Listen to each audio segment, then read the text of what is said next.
दोस्तों, एक बार चीन के एक हिस्से में बहुत बड़ा मठ था जहां लगभग 500 भिक्षु रहते थे।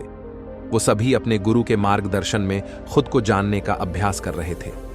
एक दिन एक लड़का उस मठ में शिष्य बनने के लिए आया। उसने गुरुजी से कहा, गुरुजी, मैं खुद को जानना चाहता हूं। मैं सच की तलाश कर रहा हूं। मैं पता लगाना चाहता हूं कि सच क्या है। गुरुजी ने उसकी ओर देखा और कहा कि अगर तुम सच को जानना चाहते हो तो तुम्हें अपना पूरा जीवन दांव पर लगाना होगा। सच को जानने में तुम्हारा पूरा जीवन लग सकता है, फिर भी इस बात की गारंटी नहीं है कि तुम्हें इस जीवन काल में सच का पता लगेगा या नहीं। क्या तुम इसके लिए तैयार हो? शिष्य ने कहा, गुरुजी, मैं यहां पीछे मुड़ने के लिए नहीं आया हूं। मैं इसके लिए तैयार हूं। गुरु ने कहा, अगर ऐसा है तुम एक काम करो। इस मठ में 500 भिक्षु हैं। तुम उनके लिए चावल कूटने का काम करो। बस सुबह से शाम तक चावल कूटने का ही काम करो, और जब तुम थक जाओ तो सोने चले जाओ।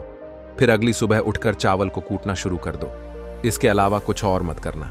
किसी और चीज के बारे में मत सोचना। बस इस रास्ते पर चलते रहना और दोबारा मेरे पास मत आना।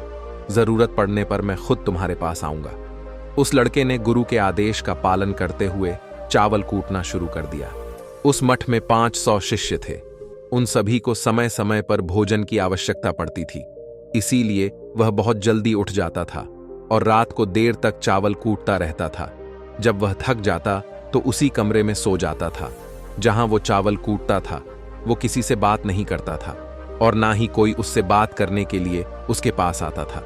कुछ महीनों तक चावल कूटते हुए उसके मन में पुराने विचार आते रहे, लेकिन उन विचारों को कोई नया विषय नहीं मिला, तो वह अपने आप ही मिट गए। धीरे धीरे उसके मन में विचार कम होने लगे।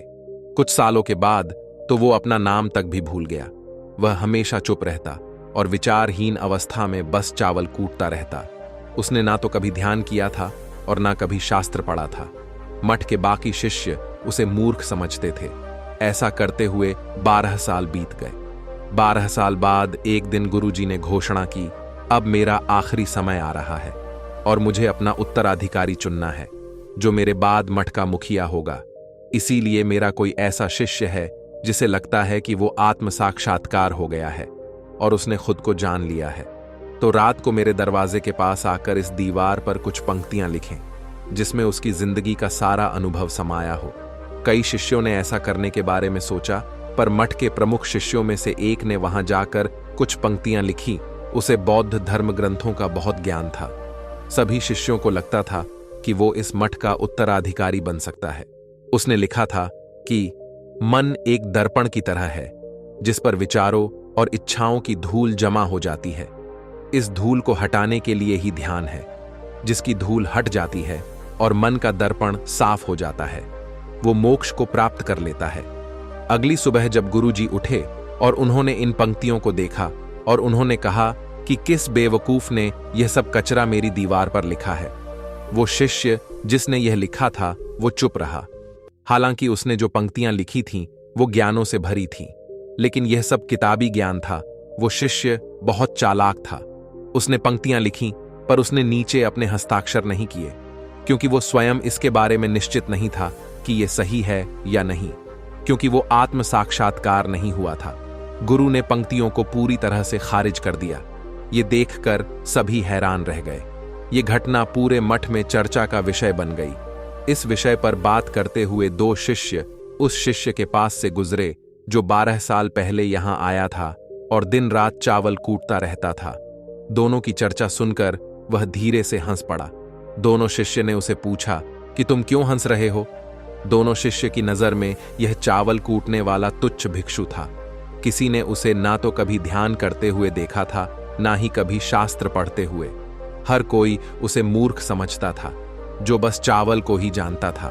उस मठ में बहुत बड़े बड़े विद्वान थे, लेकिन उस चावल कूटने वाले को किसी से कोई मतलब नहीं था। इसीलिए वह दोनों शिष्य उसे मुस्कुराता हुआ देखकर चकित रह गए। उन्होंने फिर उससे पूछा कि तुम क्यों हंस रहे हो? उसने जवाब दिया, मैं इसीलिए हंसा कि गुरुजी सही बोल रहे हैं। यह सब पंक्तियां कचरा है। इन पंक्तियों का कोई मूल्य नहीं है। वो दोनों शिष्य चौंक गए। उन्होंने उसे पूछा कि क्या तुम ऐसी पंक्तियां लिख सकते हो जो इससे भी बेहतर हो? चावल पीसने वाले ने जवाब दिया, नहीं, क्योंकि मैं अनपढ़ हूं, लेकिन हां, मैं कुछ पंक्तियां कह सकता हूं। अगर तुम उन पंक्तियों को लिख सकते हो तो मैं तुम्हारे साथ जाने के लिए तैयार हूं। उन दोनों शिष्यों ने कहा, ठीक है। वे गुरुजी के कमरे के पास गए और चावल कूटने वाले ने कुछ पंक्तियां बोली और दूसरे शिष्य ने उस दीवार पर लिख दिया और उन पंक्तियों के नीचे लिख दिया कि चावल कूटने वाला।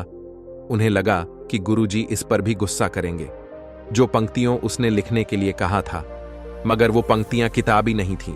उसने पंक्ति खुद की लिखी थी। उसने लिखा था, मन तो बस एक भ्रम है, ना तो मन है ना ही मन का कोई दर्पण है, और जब मन ही नहीं है तो धूल कहां ठहरेगी। जो ये जानता है वो सच को जान गया। जब गुरु ने ये पंक्तियां देखीं तो वे आधी रात को उठे और चावल कूटने वाले के पास गए। वह सो रहा था। गुरु ने उसे जगाया और कहा कि ये लो मेरी छड़ी और मेरे वस्त्र ले लो। आज से तुम मेरे उत्तराधिकारी हो, लेकिन इस मठ को छोड़कर कहीं दूर चले जाओ, क्योंकि इस मठ में बहुत सारे विद्वान हैं जो खुद को तुमसे ज्यादा श्रेष्ठ मानते हैं और वो तुम्हें मार देंगे। वो इस बात को बर्दाश्त नहीं कर सकते कि एक साधारण सा चावल कूटने वाला उनसे ज्यादा विद्वान निकला। तुम्हें वह सारा ज्ञान हो गया है जो मुझे है। तुम्हें यह सारा ज्ञान चावल कूटते कूटते हुआ है, और मुझे पता है कि तुम जहां भी जाओगे लोग तुम्हारे पास आने लगेंगे, क्योंकि जब कोई फूल खिलता है तो उसकी महक हर तरफ फैलने लगती है। उसने अपने गुरु के पैर छुए और रात को ही वहां से चला गया। दोस्तों, अगर हम अपनी जिंदगी में देखें तो पाएंगे बहुत से लोग सोचते हैं कि ध्यान केवल एक ही जगह बैठकर आंखें बंद करके ही किया जा सकता है, लेकिन हकीकत में ऐसा नहीं है। ध्यान तो चलते चलते भी किया जा सकता है, अपना कुछ काम करते हुए भी ध्यान किया जा सकता है। असल में ध्यान का मतलब यह है कि आप जो भी काम कर रहे हैं उसे अपनी शिद्दत से करें, आपको आपके शरीर का ख्याल भी ना रहे। बिल्कुल उस चावल पीसने वाले की तरह जो चावल कूटने में इतना मगन हो गया कि उसको खुद का कोई ख्याल ही नहीं रहा। उसने चावल कूटते हुए ही उसने आत्म साक्षात्कार प्राप्त कर लिया। हर समय वर्तमान में रहना और कुछ नहीं सोचना। मन तब तक ही है जब तक विचार है। जब विचार ही नहीं रहेंगे तो मन भी गायब हो जाएगा। जब मन ही नहीं रहेगा तभी तुम अपने आप को अच्छे से जान पाओगे। असल में हमें अपने वास्तविक रूप को जानने के लिए कोई अन्य साधना करने की आवश्यकता नहीं है। हम जो कुछ भी कर रहे हैं बस उसमें हमें पूरी तरह से खो जाने की जरूरत है। अपने काम में इस कदर से लीन हो जाओ कि आपका काम ही ध्यान बन जाए। तो दोस्तों, अगर आप हमारे चैनल पर पहली बार आए हैं तो हमारे चैनल अच्छा ज्ञान को सब्सक्राइब जरूर करें। धन्यवाद।